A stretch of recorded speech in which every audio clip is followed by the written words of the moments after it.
India's first passenger drone is a masterpiece. Named Varuna, this indigenous pilotless drone is a masterpiece developed by a startup Sagar Defense Engineering. It has the capacity to carry one person inside up to a range of 25 kilometers. The drone can carry a 130 kilograms payload and has 25 to 33 minutes of flight time. Prime Minister Narendra Modi himself unveiled the drone and watched the demonstration of the working bout of the drone. The drone has been specially made for the Indian Navy. It will be used by the Indian Navy to transport goods from one ship to another in the sea, thus making the work of Navy easier.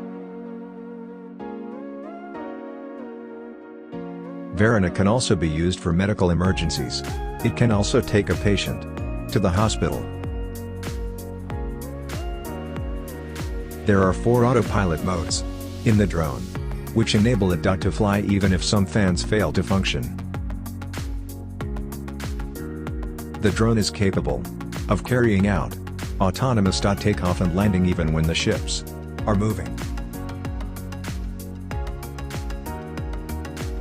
Presently the drone is undergoing the land-based trial and will hit the sea trials in the next 3 months. Info brief. Please subscribe our channel.